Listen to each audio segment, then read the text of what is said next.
children. Now let us continue by discussing with the oxidation state and anomalous properties of fluorine. First, let us discuss about the anomalous properties of fluorine.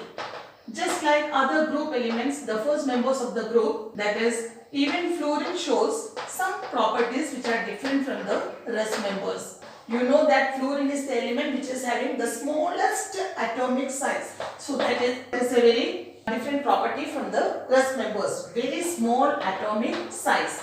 Now due to the small atomic size, fluorine possesses very high ionization enthalpy. The ionization enthalpy as well as electronegativity of fluorine is very high.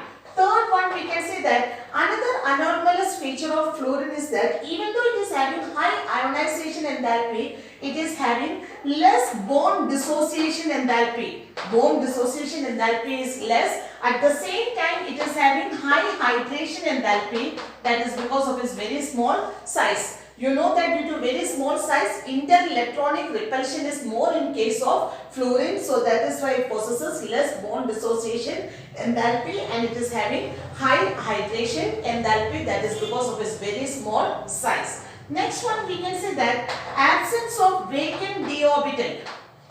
Absence of vacant d orbital. It's not having d orbital, so it's not possible for fluorine to excite its electrons to higher energy level. Is it clear, children? These are all the anomalous features of fluorine. That is why generally what happened, fluorines, most of the reactions of fluorines are highly exothermic. That is because of its strong and small bond which is formed between fluorine atoms. That is due to its very small size, it forms the strong and small bond between fluorine atoms. So most of reactions of fluorine are highly exothermic in nature. Is it clear, children? Okay, now let us study about the general oxidation state of group 17. If you consider oxidation state, we can say that fluorine is the most electronegative element in the table. So here we can say that fluorine generally shows the oxidation state of -1. Okay, because of its high electronegativity, it will be always showing the oxidation state of -1. Other element shows the oxidation state of +1, +3, +5, +7, etc. Other elements of the group shows the oxidation state of +3, +1, +3, +5, +7, etc. But generally we can say that fluorine shows always the oxidation state of -1. That is because of its high electronegativity. Children, here we can have one question. It can be asked, even though the electron gain enthalpy of fluorine is less negative than chlorine, but fluorine is the strongest oxidizing agent in group 17. Can you tell me why it is so? Even though the electron gain enthalpy of fluorine is less negative than chlorine, it is the strongest oxidizing agent in group 17. That is due to two reasons we have already discussed. That is because of its high hydration enthalpy and due to low bond dissociation enthalpy.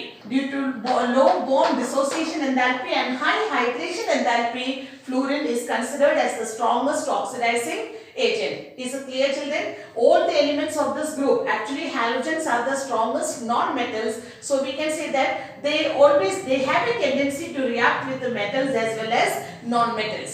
And they are acting as the ready acceptance of this halogens to gain one electron means they possesses the configuration of Ns2Np5. They show a ready acceptance to gain one electron. So all the halogens generally act as good oxidizing agent. Is it clear? So generally what happens, suppose if you consider this particular nature will enable them to do this reaction. If you consider F2 plus X minus will give you F minus plus X2. This X can be chlorine, bromine, iodine, etc. Is it clear, children? That is, fluorine is able to oxidize other halogens which is having of higher atomic size. Or if you consider Cn2 plus X minus will give you Cn minus plus X2. In this case, X2 can be Br2 or I2. Is it clear, children? So halogens of smaller size are able to oxidize halogens of higher size. Is it clear? Ready acceptance of halogens to gain one electron is the reason for their oxidizing power, and this shows that oxidizing nature of halogens.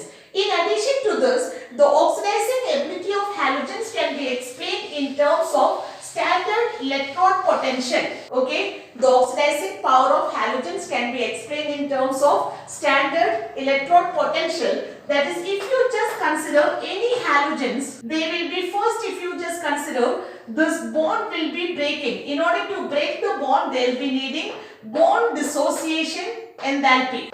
Okay, once the bond is broken, they will be gaining electrons and just converted to, that is, X minus, and here the energy is termed as electron gain enthalpy. And this halide ion will be absorbing the water molecules, water of crystallization, and it will be converted to the aqueous form, and for this they are using the hydration enthalpy. That means we can say that the oxidizing nature generally depends on these three factors, that is bond dissociation enthalpy, electron gain enthalpy, and hydration enthalpy. In order to further explain this relative oxidizing power, let us consider the reaction of halogens with water. If you consider fluorine, these reactions are very important, children.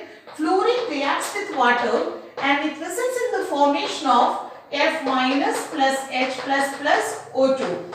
Other halogens react with water will give you HX and HOX. Or if it is iodine, I minus plus H plus plus O2 will give you I2 plus H2O.